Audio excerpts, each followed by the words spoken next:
Longest-standing member of our Optimist Club, and he's here today to tell us about his conversion to optimism and how he values optimism as a core ingredient in his well-being. Mr. Bill Farmer. All right, Bill.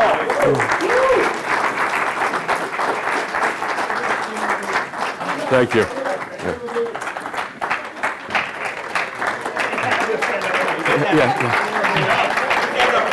And that concludes today's presentation. You're telling me you don't want to hear it, right? You say, we got the applause out of the way, just go sit down. So before I start, I'd like to say that the configuration of today's room is different than the normal configuration. Normally it's a shallower room and a little wider. So I was worried that some of my slides would be eye charts, but now it's confirmed. You won't be able to read some of my slides. So you're just going to have to listen to me.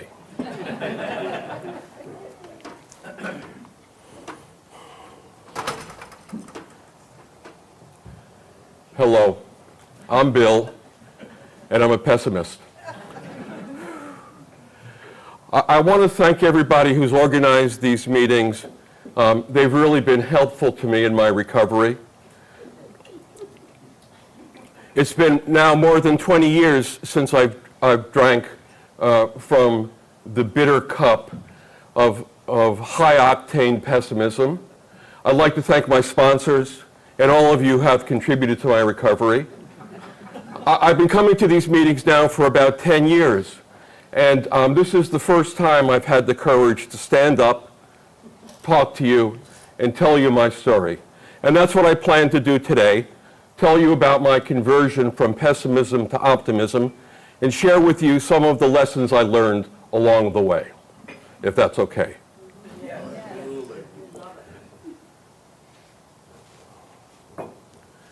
So I'll start by talking about the day I was converted to optimism. I call it my birth of optimism day.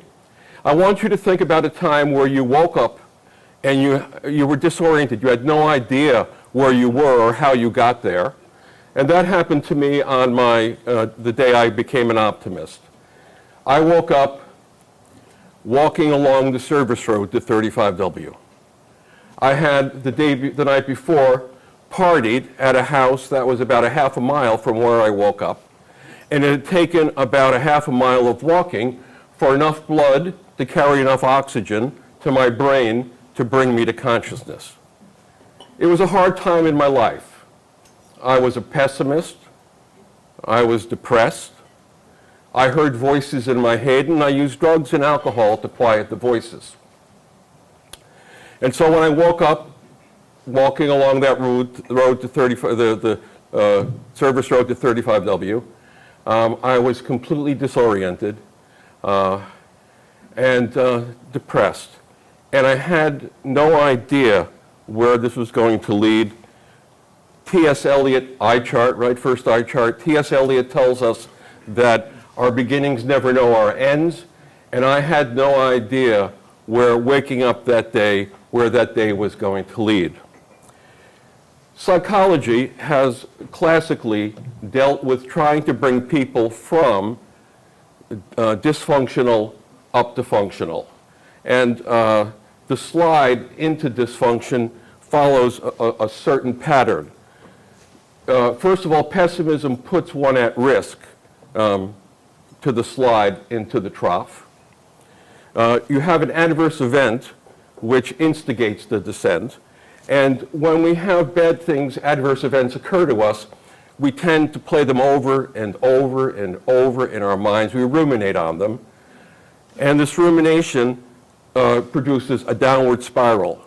We end up feeling helpless. We lose our agency. We feel that we've lost all control of our life. We feel this new position we have makes us more vulnerable to adverse events.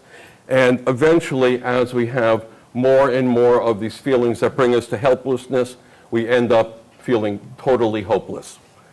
Psychology, however, can successfully bring someone from dysfunction to function. They use therapeutic drugs, and the drugs bring people back so they can be functioning human beings. But the problem with people who go through this therapy, they find that even though they're functioning, they feel hollow, empty inside.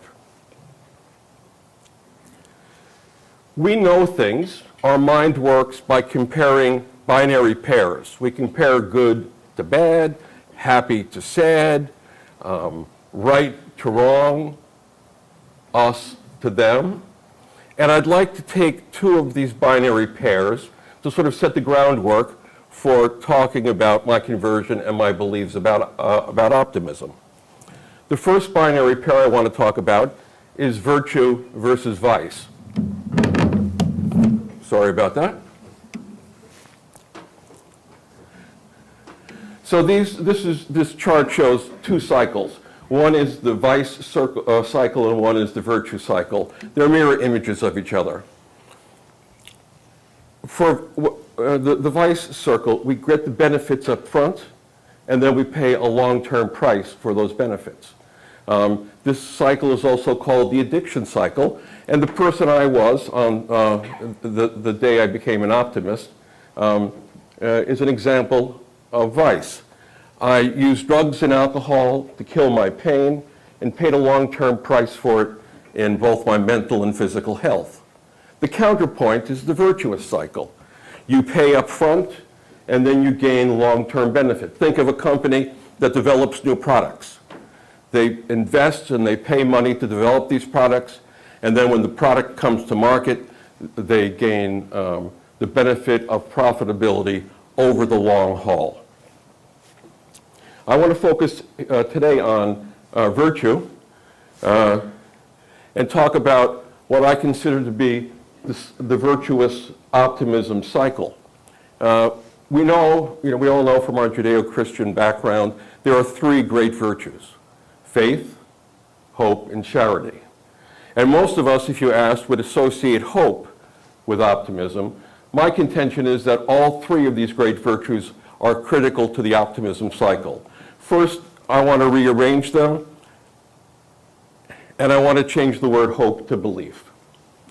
So hope is, when we invest in hope, we have no reason to believe that whatever our aspirational goal is going to be successful. When we hope, we just plant a seed. And over time, we get clues, we get hints that we may actually be successful in our endeavor, and our hope changes to belief. The seed sprouts. And eventually, over time, we arrive at our aspirational goal. And for me, this is tied to charity.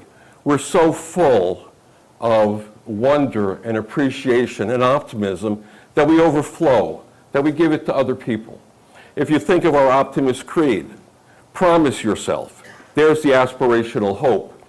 But the other elements of the creed all take place here in our arrival at a better place, in what I call the charity part of the cycle.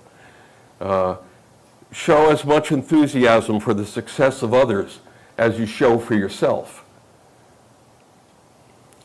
Give every person you meet, every living creature you meet, a smile. To me, these are the bounty, the overflow of wonder in our life, sharing it with others. I would say, by the way, I subscribe completely this idea of giving every creature you meet a smile. I'm from the East Coast. You may want to try some other way of overflowing your bounty if you're in New York City. The second binary pair I'd like to talk about, germane to what germane to who we are, is pessimism and optimism. Pessimism and optimism, they're not, we tend to think because of these binary pairs in black and white, and they're not black and white. Each one of us has some amount of pessimism and some amount of optimistic mindset within us. We're somewhere on this spectrum. But this spectrum is all people who are fully functional, can function in society. We argue about which one is more real, who's more real. And so you can think of this as a teeter-totter sitting on a fulcrum of reality. And we carry certain biases, and these biases, some of them are hard-coded in our genes. Humans haven't evolved for 30,000 years. Our ancestors who lived in caves had the same genetics that we have, had the same minds and the same bodies. For survival, well, some of them, the average lifespan was 30 years. For survival, some of them were attracted to foods like salt and sweets and fats, and they survived. They mitigated food insecurity. 30,000 years later, we have the same biases, and in our cushy lifestyles, it ends up being an obesity crisis. Another aspect of genetic inheritance from our ancient ancestors has to do with safety. We have terrific peripheral vision. Those who had really good peripheral vision 30,000 years ago recognized threats more easily than those who didn't. Those who had an instinct towards the negative survived and passed those genes down to us. And so we have a 4-to-1 bias towards the negative, away from the positive. And what this does, it tilts this optimism and pessimism spectrum towards the pessimistic. So I want to take this part of the spectrum and add it to the trough I talked about before, and this gives us a fuller picture of what modern psychology is really trying to affect, what it's dealing with. There are two key attributes to this fuller spectrum. One is that we all have a location on the spectrum depending upon our particular mix of pessimism and optimism. And the second, really critical important, is that our position on the spectrum is dynamic. It moves over time. When we feel optimism or pessimism, the pessimism can move us down the spectrum in a negative, in a downward spiral. And if we're optimistic in the face of things, we can rely on virtue, and the virtuous cycle can move us back up the spectrum. Well, go back here a second. The day I the day I became converted to optimism, I was somewhere over here. I was not functional at all. I was not in horrible shape, but I was sick. When I woke up walking along the road, the service road to 35W, I was a pessimist. I was depressed. I was disoriented. My head hurt. I was parched. I couldn't think straight.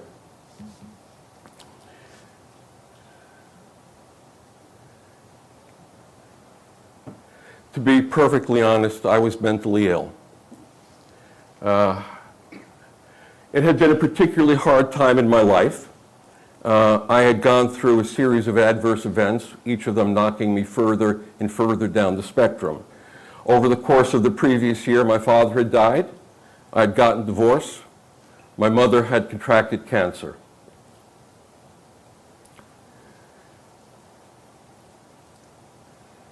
It was a hard time of my life.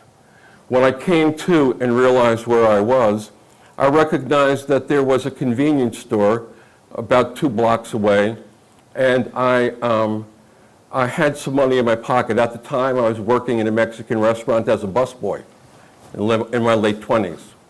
And I knew I had $15 in my pocket because that was how much I had earned, my take-home from the day before. I was making about $60 a week. But having $15, I thought I was going to spend some because I was really thirsty, and I was going to go buy myself a bottle of water. And then I thought, yeah, I'm going to then walk another block and hop on a bus and take that bus the last 1.5 miles home. So I got to the convenience store. When I went to pay, I was shocked to find I had no money in my wallet. And I had been at this party the night before, and I thought I'd fallen asleep, passed out at the party, And I thought maybe somebody had robbed me. I found out later that nobody had robbed me, that I had fallen asleep in a comfy chair in the corner of the room that we were dancing in, and that somebody came to the party. I had come to enough to purchase drugs, danced like a banshee for 2 hours, and then again passed out in my chair. But I had no money, and so I had no water, and I had no bus ride. And so I started the long journey, the 1.5-mile journey, back to where I lived.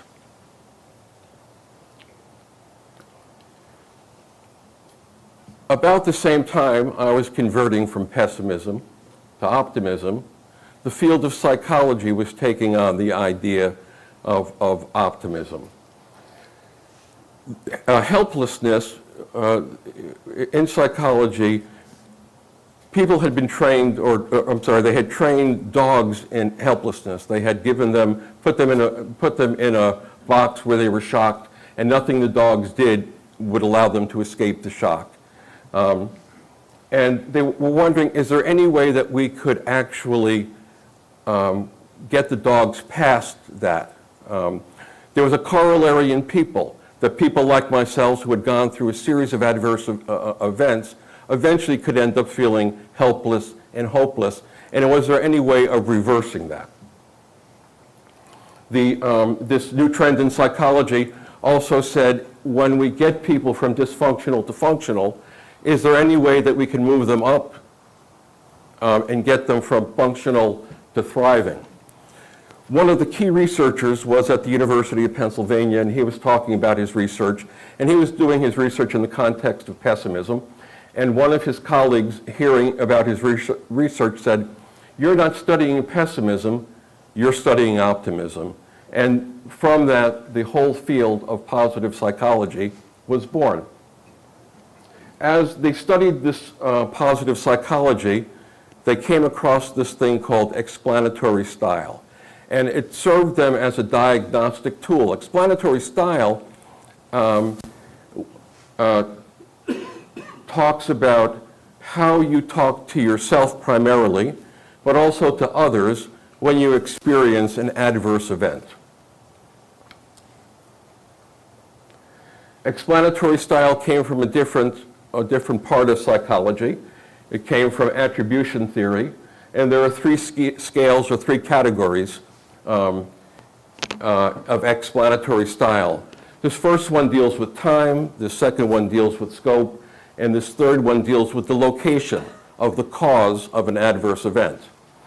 From a time perspective, if it's consistent over time, it's called stable. If it's specific to a single point in time, it's considered unstable. Stable is a bias towards pessimism, unstable is a bias towards optimism. For scope, it's either global, the cause is consistent over various contexts, or it's unique to a particular situation, global or specific, pessimistic or optimistic. And finally, the location of the source, the cause of your adverse event. If it's within you, it's internal, and if it's situational or is driven by external factors, then it's external. So here, each of the top one is a bias towards pessimism. The lower ones are all a bias towards optimism, and they could use this explanatory style to find an individual's position on the spectrum, and knowing someone's position on the spectrum, they could then see the movement or the effect of their work to try to improve the individual. When this was imported into positive psychology, they rebranded each of these categories: permanence, pervasive, and personalization. As positive psychology made advances, they learned that the dogs that they had trained to be helpless, there are ways of actually reversing it and getting these dogs to be empowered, to find control over their existence. And the question was, would we be able to do that with humans who found themselves helpless? And it turns out they did. This explanatory style that they were using as a diagnostic tool turns out to be both the disease, and you flip it on its head, and it's the cure. First of all, our dispositional mindset is a position on the spectrum. It varies over time. And when we have adverse events, how we explain this to ourselves, if it's a pessimistic explanation, it moves us down the spectrum. If it's an optimistic explanation, it can do two things. It can stop the slide, the descent. It can also be used in a virtuous way to have us climb back up to a more optimistic position. The positive psychology then made great advances. It was celebrated, it was recognized as a new aspect of psychology. The researcher who was a key positive psychologist eventually ended up being elected as the president of the American Psychiatric Association. The problem with problem psychology was that it was brand new. There was no history, there was no data, historical information to build upon, until one day a researcher was reading an article about his local pro football team, and it talked about a place kicker who had missed a field goal at the end of the game, and the field goal kicker said, "The wind was against me." And immediately he recognized that this was an optimistic expression of the location of the cause. It was an external cause. It was an optimistic statement. And the researcher had an aha moment. He said, if we can see what people say, if we have a record of their verbatim explanations of things, we can position them on the spectrum. And once we position them on the spectrum, we can see how their either optimistic or pessimistic style impacted what occurred to them, what occurred in their life. Basically, it gave a time machine to this new field of psychology. This was applied pretty broadly. I have a list here of some of the ways it was applied.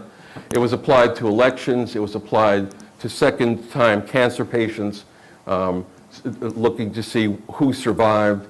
It looked at returning World War II veterans from their optimistic style when they were 25 to what their health was like when they turned 60. It was also applied to sports, to both baseball and basketball teams. I'll talk about the presidential elections, the application there, to sort of make the point. They took, again, so this is a field that had no historical data. This gave them the ability to look back in time. And so in the presidential elections, they looked at that point in time, the 22 elections of the 20th century. And they looked and they found out that 18 of the 22, the election was won by the individual who positioned higher, more optimistic on the spectrum. And they looked at the 4 cases where the less optimistic person won the election. 3 of them were re-elections of FDR. And they dismissed those, saying that in a crisis, people didn't want to change horses in the middle of the stream. And so they said, realistically, there's only one, then, exception to the rule of an optimist winning the election. That election was the Nixon-Humphrey election. And we had just, we were in the Vietnam War, and it had just come to the surface that the Democrats had been lying about the conduct of the war. So there was a significant hole that Humphrey was in his run against Nixon. Humphrey being far more optimistic than Nixon, when they looked at the course of the race, they saw that progressively Humphrey had closed the gap, and they said if there was another month in the election, at the rate he was closing the gap, he may well have won the election. So it was convincing evidence that an optimistic mindset biases people towards success. And you'll win, but it's one of the critical elements in success. I noticed this article in last Sunday's paper. It was about Jesse Diggins. And I was attracted to it because right here in the headline, it says optimism, and I'm always attracted to the word. And what I said, having learned about this cave, this content analysis of verbatim explanations, it's called CAVE, that's the time machine, I applied it to this article about Jesse Diggins. And I pulled out 3 statements. This interview was given right after Jesse Diggins had lost her first race in this year's Olympics. If there's anybody here who doesn't know Jesse Diggins, she's a Minnesotan. She's a world-class athlete in cross-country skiing. She won America's first gold medal at the last Olympics and is one of the favorites to do well at this year's Olympics. In her first race, she fell, severely injured her ribs, but still got up and with, seriously injured ribs, finished the race, finished in 8th place off the platform. Now, the fact that she can compete at an international level is amazing. It's a sport that's dominated by Scandinavians. In fact, the first race, all 3 medals, gold, silver, and bronze, were won by Swedes. Nonetheless, in her interview, right after she had fallen, missed getting on the podium, and had severely injured ribs, she said things like, "Hey, it just didn't work out for me today." Point in time, an optimistic explanation of what had occurred. For pervasiveness, there's so many races to go. It's not global, it's a specific event. And finally, in personalization, she talks about, if you will, all the support she gets and how much and how proud she is of all of that. But there's actually a better personalization quote up here in pervasiveness where it says, and again, I know you can't read it at the back, so I'll read it for you. There's so many variables that need to come together to have a good race. Okay? This is pervasiveness, but it's really about personalization. It's external factors that contribute to success or failure. Psychologists use this CAVE technique to score levels of optimism. The lowest you can score is a 3, a 1 for each of the 3 categories. This would score as a 1. This would score as total optimism. Again, optimism doesn't guarantee success, but it biases you towards success. In the first 2 races of the Olympics, cross-country skiing this year, the Swedes won 5 of the 6 medals. The only medal that they didn't win was the bronze in the second race. Guess who won? Injured ribs and all, she talked about skiing through the cave of pain, but her optimistic mindset carried her through and got her back on the podium. I want to sort of start winding down today, and I want to complete the spectrum that we've been talking about. Just like there is a downturn, there is a trough at one end of this spectrum. There's also an ascent at the other end of the spectrum. You can't see in the back, but it says here that as you climb up this mount of peak experience, you increase joy. Eventually, you have increasing bliss. So at the lower part of the spectrum, there's a field of psychology called flow psychology. It was developed not at the University of Pennsylvania like a lot of positive psychology. It was developed at the University of Chicago. And it was originally a study that looked to find out what gave joy at work. And it focused on this experience that many people have, but some people don't, where you're totally consumed by something you're focused on. So distractions, defensiveness, doubt, all of those disappear. Your mind and your body work in perfect harmony. You're completely absorbed by what you're focused on. And people who enter this state, called the flow state, they come up and they think they've been focused on something for about 25 minutes. They'll look at a clock and they're shocked because they've been in that state for 6 hours. You have a complete loss of time. I talked earlier about our optimism and pessimism cycle being anchored by reality. In the trough, we're disconnected from the constraints of reality. And here, we're also disconnected from the constraint of reality. To finish the thought on flow psychology, to get into the flow state, 5 things are required. You need to have clear goals. You have to be able to make measurable progress towards those goals. What you're focused on has to be a challenge. But in spite of the challenge, you have to believe that you can be successful. And then the 5th element, the one that's rarest and most difficult in our world, is you have to have long periods of uninterrupted time to be able to make progress towards your goals. This is what hamstrings companies. This psychology is also known as the psychology of peak performance, of optimum productivity.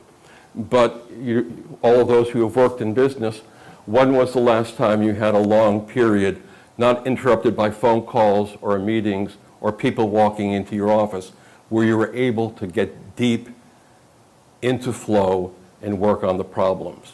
This concept of flow, by the way, is recognized in all 3 aspects of human beings. It has a different name. In psychology, dealing with the mind, it's called flow. Dealing with physicality with the body, it's called being in the zone. And in the spiritual context, it's called the state of grace. There is actually then, you can go further up this mountain, and up here it says rapture and increasing bliss. And at the top of the mountain, you might envision an Eastern guru sitting there cross-legged in total bliss. I like to project St. Francis of Assisi. Broken sandals, ripped cassock, rope for a belt, stigmata, living in a cave, but just blissful, just overwhelmed by his relationship with the divine spirit. And as you might say, completely divorced from reality. And so we have a functional cycle, a depressive cycle, and an elation cycle. So life can be a living hell, heaven on earth, or where most of us live, functional.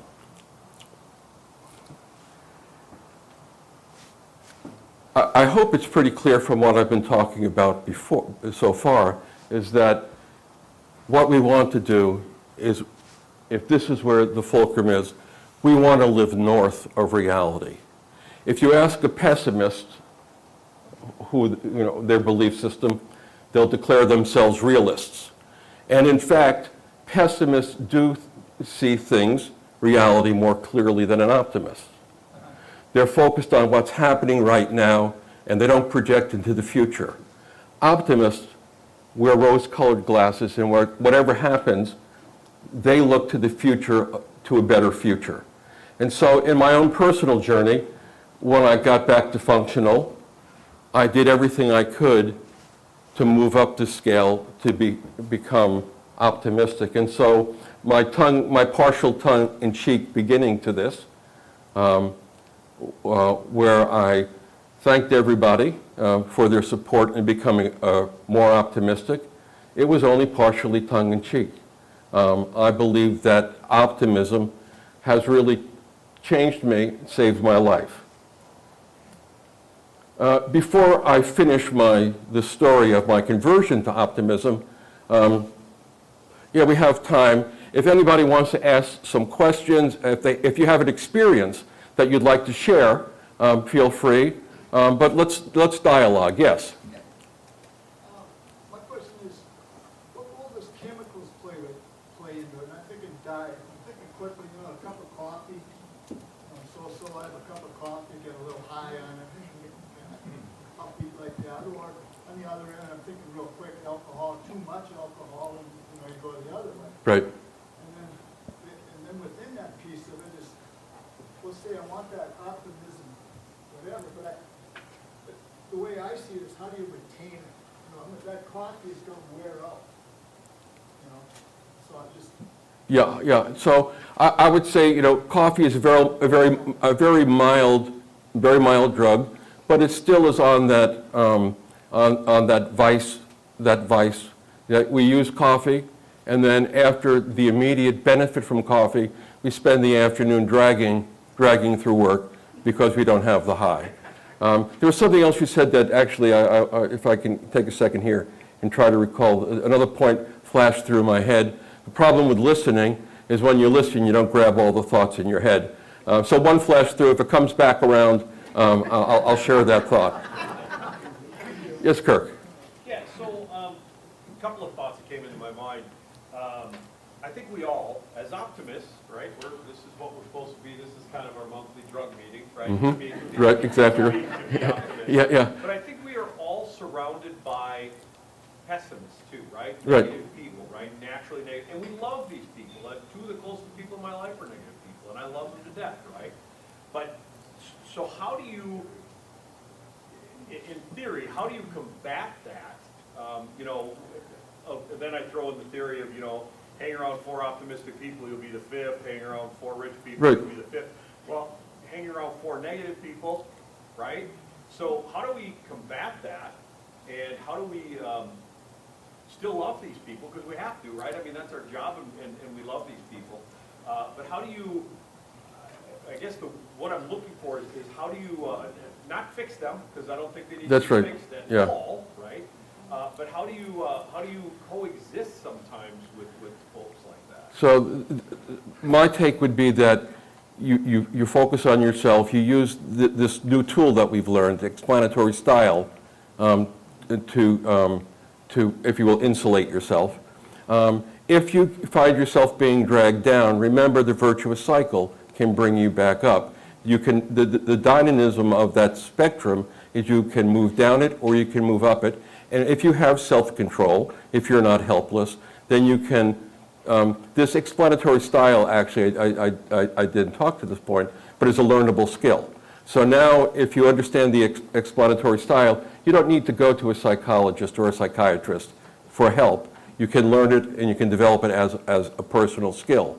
And towards that end, even if you're a flaming optimist, you can move down the spectrum to reality, knowing that you have a break and you have a resilience to move back to your position on the spectrum.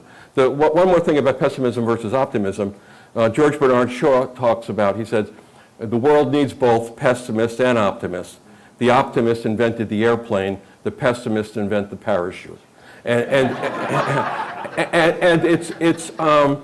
it's only partially true, because on this spectrum, if you're a pessimist, you want to be closer to reality than to the trough of despair.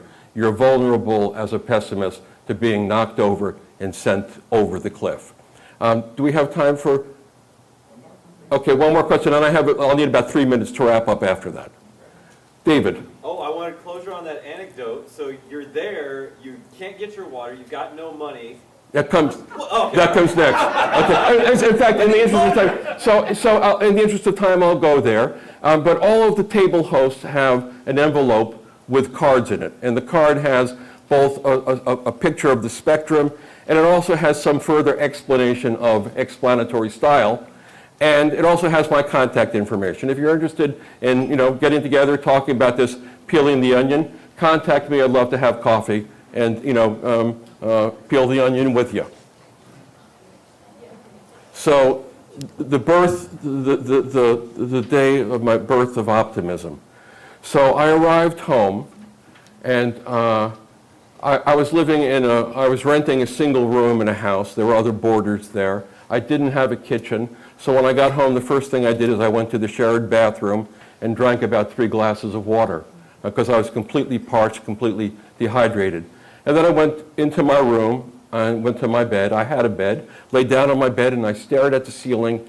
And although my eyes were focused on the ceiling, every other fiber of my being was going through the ceiling, asking for intervention. And I lay in bed for, I don't know how long, for a while, and I remembered that I had an appointment I was supposed to get together with people that afternoon. And I got up from the bed, I walked over to the phone, I called, and I was in no shape physically or mentally to get together with people. So I called and canceled, and I sat down in the chair and mindlessly picked up a magazine. I had an aunt who would give me a subscription to Newsweek magazine every year, and I just mindlessly started thumbing through it, and an article caught my eye. Now, when I talk about myself and my pessimistic, the pessimistic me, I can talk about that individual objectively. But when I talk about my conversion, my moment of conversion, I may get emotional, so if I do, apologies in advance. But this article was about a man very much like who went through a state very much like I found myself in. He was a Mexican-American from California. I don't really remember his name, but I carry him in my head and heart as Robert Martinez of Bakersfield. I want him to be real. So Roger Bannister broke the 4-minute mile, and the record had lasted for the mile record lasted for 9 years, and nobody thought that a person could break the 4-minute mile.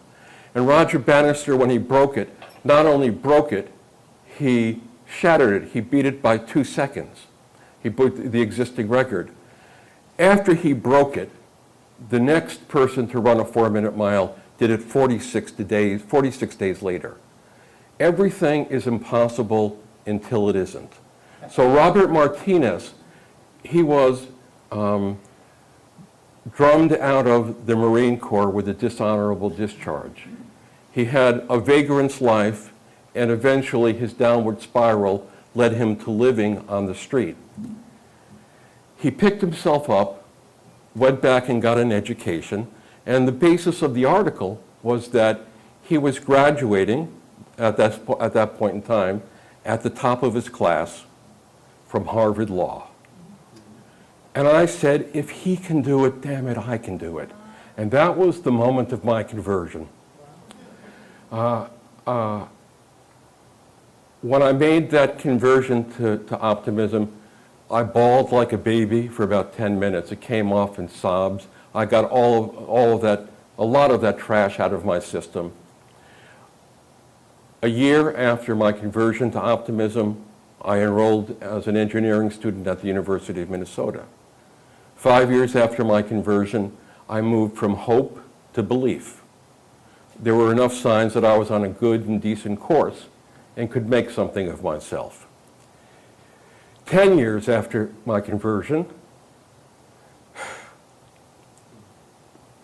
I got a master's degree from MIT. It took a full 24 years after my conversion for me, though, to get to the top of the ladder, take a step out of that trough, take the last vestiges, the last emotional detritus of pessimism, throw it into the hole, and for the first time in decades, feel as though I was standing on solid ground. So I want to wrap up with just 2 quick things, if I can, David. One is an announcement. So today, I appreciate the board allowing me to speak today. I'm starting a new venture as a public speaker. Some of you might think, oh, starting a new venture at 75? You're an optimist, and all I can say is thank you. And some of you may say that it's Friday the 13th. You're going to start a new venture on Friday the 13th? Well, I'll remind you that this club's first meeting was on Friday the 13th. And also that my father, were he with us, today would be his 112th birthday. He was born February 13th, 1914, on a Friday. So while it may be inauspicious to you, it's an auspicious day for my family. And the last thing I'd like to do is at the beginning of this, somewhat tongue-in-cheek, I talked about how important this Optimist Club is to me. And it really is that important to me. It's a touchstone. I come to almost every single meeting, every single month, and have been doing it for as long as the club has been meeting. And I know how these talks work. In a couple of seconds, I'm going to take a step back and say thank you, and you're going to applaud somewhere between politely and enthusiastically. And I'd like to pay that forward. I'd like, I mentioned today would be my father's birthday. 2 weeks ago, Don Silvertis celebrated his 90th. And I just hope that when I turn 90, I can be as impactful and energetic, a fraction of what Don is. And so when it's time to applaud, I would ask you, I'd like to pay it forward. Please redirect your applause to Don. I know this will embarrass him. He'll hate this, but the man deserves it. So with that, thank you.